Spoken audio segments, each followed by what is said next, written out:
तुम लोगों को मार डालेगा সেইটো কথা কৈ গৈছে মানে গণেশপাৰাত ঘৰ বুলি কৈছে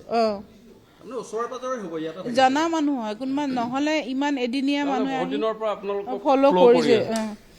সেই দুখৰতে এখন পান দোকান আছে সেই পান দোকানখন ৰাতিপুৱা 5টামান বজাতে খুলে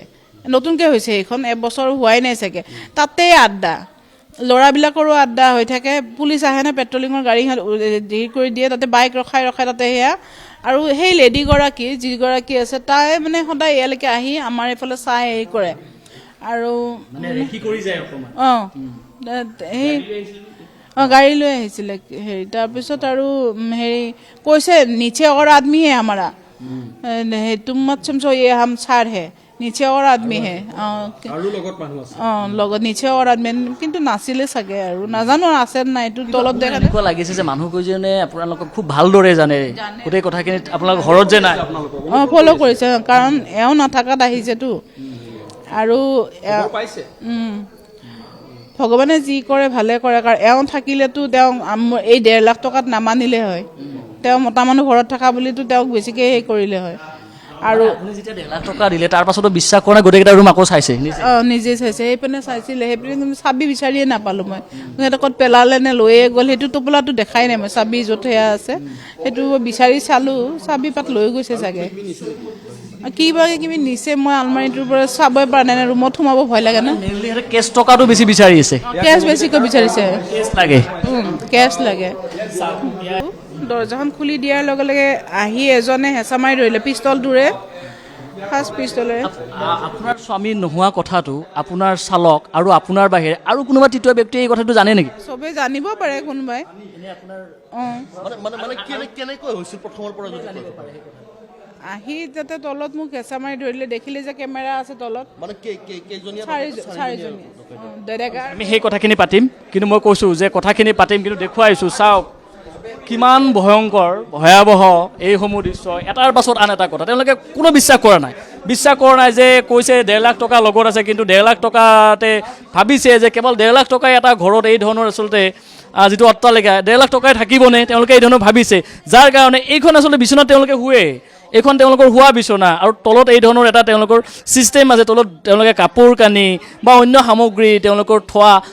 কিছু তেওঁলোকৰ ইয়াত এই ধৰণৰ ছিষ্টেম এটা আছে গতিকে এইখনো এৰা নাই এই ডকাইতৰ দলটোৱে এইখন খুলি দিব কৈছে এইখন খুলি চাওক ইয়াত এইখন ৰাখি থোৱা হৈছে এইখন খুলি দিয়া হ'ল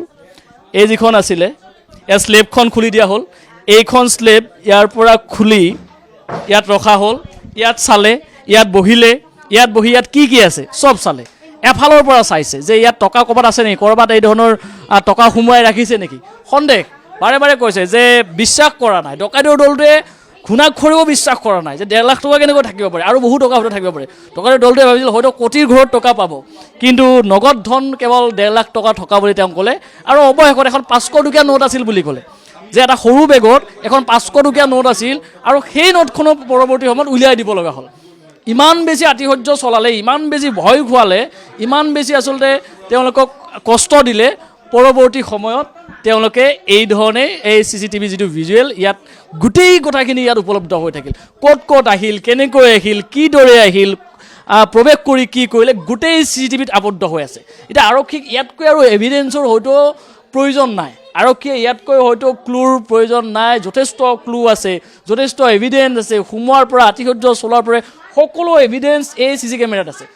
সকলো আবদ্ধ হৈ আছে এতিয়া ফটাশিল আৰক্ষীৰ ওচৰত বৰ বেছি প্ৰত্যাহ্বান হ'ব নালাগে এই 4 ডকাইতক ধৰোঁতে হয়তো হাতত বেছি সময় ল'ব নালাগে এই 4 ডকাইতক ধৰোঁতে এটা কথা স্পষ্ট যে এই 4 ডকাইত ক'ৰবাত নহয় ক'ৰবাত ইয়াৰ স্থানীয় লোক হোৱাৰ পূৰ্ণ সম্ভাৱনা আছে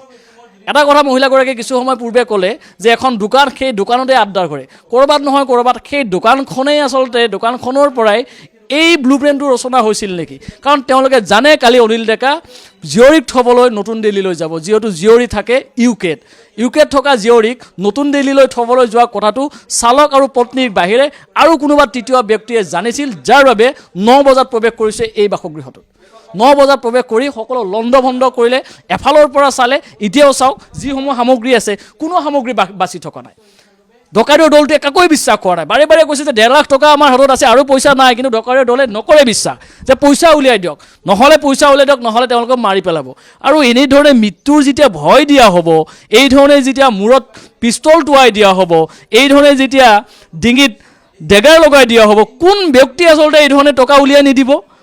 কাৰণ জীৱনটোৰ প্ৰতিটো সকলোৰে ভয়। গতিকে এই ধৰণৰ যিটো দৃশ্য, এই দৃশ্যই কিন্তু এবাৰ হ'লেও সকলোকে ভাবুক কৰি তুলিছে। যিখন মহানগৰীত আমি আছোঁ, যিখন মহানগৰীত আমি কৰ্মস্থান হিচাপে বাছি লৈছোঁ, যিখন মহানগৰীত আমি বাসস্থান হিচাপে বাছি লৈছোঁ, এই গুৱাহাটী মহানগৰখন কিমান বেছি সুৰক্ষিত আমাৰ কাৰণে।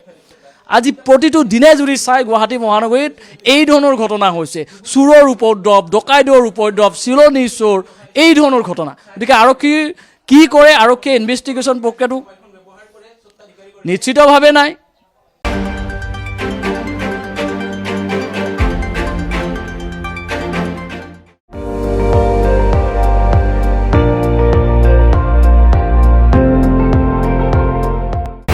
আপুনি চাই আছে ND24, সৰ্বশ্ৰেষ্ঠ নহয় সৰ্বোত্তমৰ দৌৰত।